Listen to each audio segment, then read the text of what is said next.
Paalam na sa NBA Rudy Gay. Peyton Pritchard breakout season, nangunguna sa liga. Christian Coloco maglalaro na sa Lakers. At Buddy Hield nakatanggap ng Steph Curry treatment. Binuhat ang Warriors. Ngunit bago ang lahat, kung gusto nyo ng matibay na basketball shoes, Curry shoes, mabibili lamang sa halagang $2,499. I-click lamang ang link sa comment section. Ang longtime NBA forward na si Rudy Gay ay nag-anunsyo ng kanyang pagre-retiro nitong Miyerkules sa isang artikulo para sa The Players Tribune. 18 years in the league, natuto mula sa ilan sa pinakamagaling sa larangan, naging kaibigan sa mga kamanghamanghang tao habang buhay. Masaya ako, malusog, inspirado, may pamilya na nagmamahal sa akin, at mahal ko sila higit sa kahit ano. Hindi lang ako okay, para bang ako ang pinakamaswerteng tao sa mundo. Si Gay, 38, ay naglaro para sa 5 koponan: Memphis Grizzlies, San Antonio Spurs, Sacramento Kings, Utah Jazz at Toronto Raptors, matapos mapili bilang ika-8 overall pick ng Houston Rockets sa 2006 NBA Draft. Matapos ang isang trade sa draft day na nagpadala sa kanya sa Grizzlies kapalit ni Shane Battier, nagkaroon si Gay ng malakas na rookie season. Sa 78 laro, nag-average siya ng 10.8 points, 4.5 rebounds at 1.3 assists per game, sapat upang magtapos siya sa ikatlong pwesto sa Rookie of the Year voting at mapasama sa NBA All-Rookie First Team. Si Gay ay nagtagal ng 7 season sa Memphis bago siya na-trade ng 2 beses sa loob ng 11 buwan. Una sa Raptors kalagitnaan ng 2012-13 season at muli sa Kings maaga sa 2013-14 season. On January 2017, na-rupture ang kaliwang Achilles tendon ni Gay at bumalik sa susunod na season matapos pumirma sa Spurs. Ang mga injury ay nagpatuloy sa paghadlang sa kanya sa mga sumunod na taon at hindi na siya muling nakapaglaro ng higit sa 69 na laro sa isang season sa kanyang huling 7 taon sa NBA. Ang huling laro ni Gay sa NBA ay kasama ang Jazz noong 2022-23 season. Kailangan kong tanggapin at sabihing tapos na ito, isinulat ni Gay. Pero ang aktwal na pagtanggap na tapos na ito ay isang proseso. Isa itong proseso na tapat kong pinagdadaanan pa rin at minsan mahirap talaga. Minsan nanonood ako ng mga laro at makikita kong nagkakamali ang ilang manlalaro.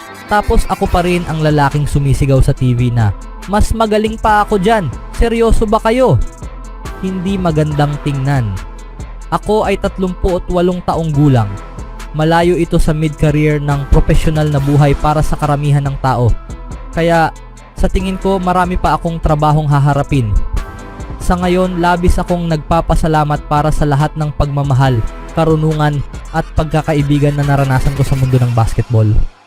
Sa loob ng 2 season sa UConn, si Gay ay naging Big East Rookie of the Year, First Team All-Big East at Second Team All-American. Kinatawan din niya ang US ng 2 beses sa FIBA World Cup kung saan nakatulong siyang magdala ng ginto para sa Amerika noong 2010 and 2014. Sa ibang balita naman, ang laro noong Lunes ng gabi sa pagitan ng defending NBA champion Boston Celtics at Milwaukee Bucks sa TD Garden ay naging Peyton Pritchard show. Ang guard ng Celtics ay lumabas mula sa bench at nakapagtala ng 28 puntos dahil sa kanyang record-breaking na pag-shoot mula sa labas na nagbigay sa kanila ng 119-108 win. Agad na uminit si Pritchard at nagtala ng 8 of 12 shooting in 3-point range for 10 of 14.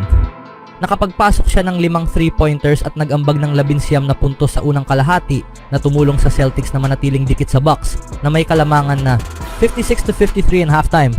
Si Pritchard ay gumawa ng kasaysayan para sa Celtics sa ilang paraan laban sa Bucks. Para magsimula, natay niya ang team record ni Eddie House para sa pinakamaraming 3-pointers mula sa bench sa isang laro. Nakapag-shoot si House ng 8 3-pointers laban sa Sacramento Kings noong January 28, 2009. Si Pritchard din ang naging kauna-unahang manlalaro ng Celtics na makapagtala ng 5 o higit pang 3-pointers mula sa bench sa 3 o higit pang sunod-sunod na laro.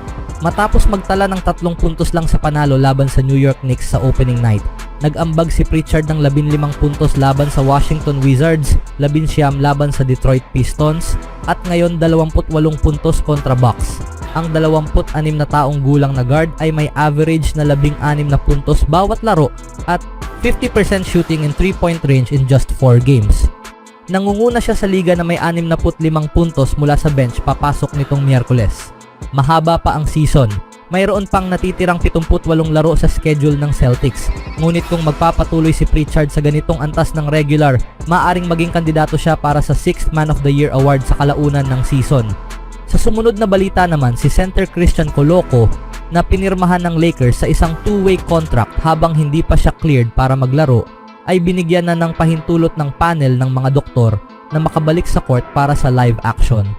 Ang balitang ito na lumabas mahigit isang linggo matapos ang kanyang pagsusuri sa panel ng NBA doctors ay nangangahulugang magkakaroon ang Lakers ng isang 7'1" rim protector na maaaring idagdag sa kanilang front court. Ayon sa mga taong may kaalaman sa sitwasyon ngunit hindi autorisadong magsalita sa publiko, inaasahang sisimulan ni Coloco ang kanyang ramp-up process sa training camp ng South Bay Lakers ngayong linggo. Si Coloco na naging ikatlong pick sa second round ng 2022 NBA Draft ay nagkaroon ng pansamantalang paghinto sa kanyang karera dahil sa isang problema sa blood clots kaya't hindi siya nakapaglaro noong nakaraang season. Tiyak na malaking epekto ang maidadala ni Coloco sa team ng Lakers. Anong masasabi niyo mga kaibigan? Samantalang ngayong Miyerkules ng araw, hinarap ng Golden State Warriors ang New Orleans Pelicans sa Chase Center sa San Francisco. Nanalo ang Warriors sa score na 124-106 at nagkaroon sila ng record na 3-1 sa unang 4 na laro ng bagong season. Si Buddy Hield ay nagpakitang gilas sa laro na may 28 puntos, isang rebound, isang assist at 2 steals habang may shooting na 9 of 18 field goal and 7 of 11 from 3-point range in just 29 minutes. Hield 3. Why not? What? 19 point. Not. 4 shooting threes. Waters on the side. Look at the move. Hield. And with a hand slap from Stephen Curry. What a... Hield 3. Why not? 19 fourth quarter points. He is 6. Send me the shoot ball. But now it needs somebody like that coming to you. Now I respond. Like I say, thank God.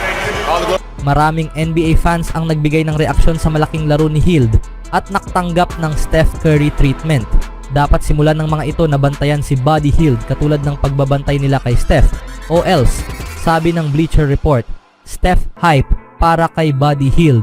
May 19 na puntos siya sa ika-4 na quarter. Kailangan ng Warriors ang malaking laro mula kay Hield dahil wala ang 2-time MVP na si Steph Curry.